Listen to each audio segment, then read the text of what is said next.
ಮೈಸೂರು ಬದನೆ ಯೂಸ್ ಮಾಡಿಬಿಟ್ಟು ನೀವು ವಾಂಗಿಬಾತ್ ಮಾಡಿರ್ತೀರಾ, ಆದರೆ ಮೈಸೂರು ಬದನೆ ಯೂಸ್ ಮಾಡಿಬಿಟ್ಟು ಪಲ್ಯ ಹೇಗೆ ಮಾಡೋದು ಅಂತ ಹೇಳ್ಬಿಟ್ಟು ನಾನು ಈ ವಿಡಿಯೋದಲ್ಲಿ ತೋರಿಸ್ತಾ ಇದ್ದೀನಿ.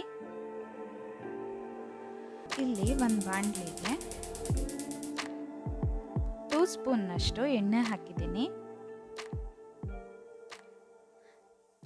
ಅದಕ್ಕೆ 1 ಸ್ಪೂನ್ನಷ್ಟು ಸಾಸಿವೆ,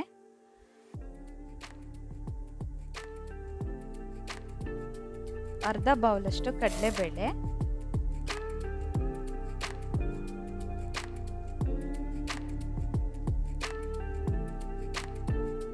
ಕರಿಬೇವು ಸ್ವಲ್ಪ, ಈರುಳ್ಳಿ ಒಂದು ಅರ್ಧ ಬೌಲಷ್ಟು,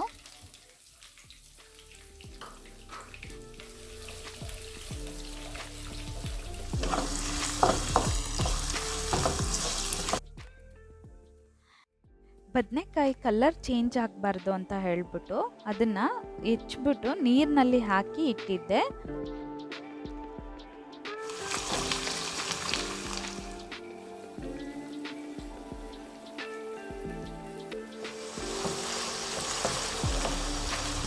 ಆಮೇಲೆ ಅದೊಂದು ಸ್ವಲ್ಪ ಬೇಯಬೇಕು ಎಣ್ಣೆನಲ್ಲಿ, ಹಾಗಾಗಿ ಒಂದು ಸ್ವಲ್ಪ ಕ್ಲೋಸ್ ಮಾಡಿ ಇಟ್ಟು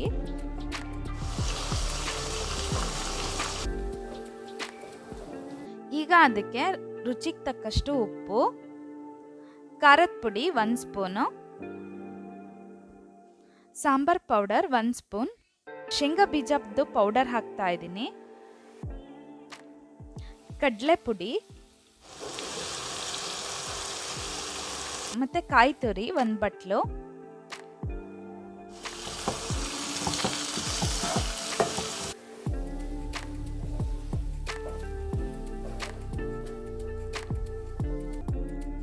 ನೋಡಿ ಈ ಥರ ಸ್ವಲ್ಪ ನೀರು ಹಾಕ್ತಾ ಹಾಕ್ತಾ ಮಿಕ್ಸ್ ಮಾಡ್ಕೊತಾ ಹೋಗಬೇಕು.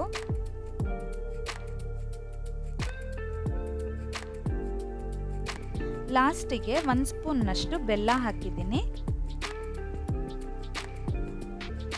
ಅದು ಕುದಿಬೇಕಾದ್ರೆ ನೋಡಿ ಎಣ್ಣೆ ಎಲ್ಲ ಸೈಡಲ್ಲಿ ಕಾಣಿಸ್ತಾ ಇದೆಯಲ್ಲ, ಈ ಥರ ಆದಾಗ ಪಲ್ಯ ರೆಡಿ ಆಗಿದೆ ಅಂತ ಹೇಳ್ಬಿಟ್ಟು.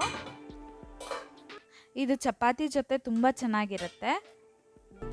ನೋಡಿ ಬಿಸಿ ಬಿಸಿಯಾಗಿರೋಂಥ ಮೈಸೂರು ಬದನೆಕಾಯಿ ಪಲ್ಯ ರೆಡಿ ಆಗಿದೆ.